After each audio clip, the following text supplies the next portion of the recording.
Hello guys, তোমরা সবাই কেমন আছো? আশা করছি ভালো আছো। আমিও খুব ভালো আছি। তো আমরা বেরিয়ে পড়েছিলাম বাজারে। ঠিক আছে? এখানে আমাদের একটা হাট হয়। এখন সব জায়গাতেই হয়। তো ওখানে আমার আপা কোনোদিন যায়নি। মানে বাপের বাড়ি এসে ও যায়নি। তো আমি আর আমার আপা, আমার ভাবি, আমার বোনঝি সবাই মিলে আমরা গিয়েছিলাম হাটে। ঠিক আছে? তো এখানে অনেক দোকান পাশার বসেছিল। আমরা সবাই মিলে যাচ্ছিলাম ভিতরে দেখব বলে।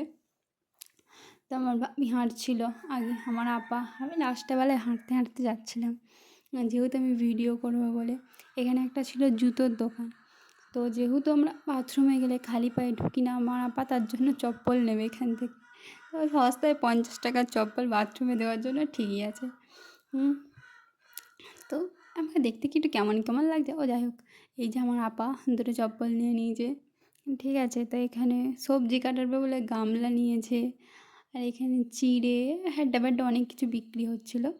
তো সেই সমস্ত কিছু নিয়েছে। বলে না, সংসার জীবনে ঢুকে গেলে যা হয়, সংসারের সামানপত্র মানুষ নিতে থাকে, প্রতিটা মেয়েই সমান।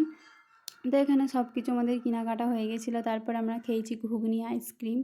খাওয়ার পর আমরা রওনা দিই আমাদের বাড়ির দিকে।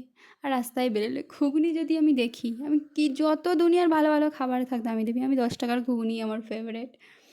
তো আমরা নিজেদের কাজ মিটিয়ে দুটো গাড়িতে গেছিলাম, আমার বড়াব্বা আর আমরা। তো আমরা ঘুরু ঘুরু করে মিটিয়ে বাড়ির দিকে রওনা হয়ে চলে এসেছি। তো বন্ধুগণ, আমাকে এভাবে সাপোর্ট করতে থাকো। Thank you so much all. আজকে এতটুকুই, বাই বাই।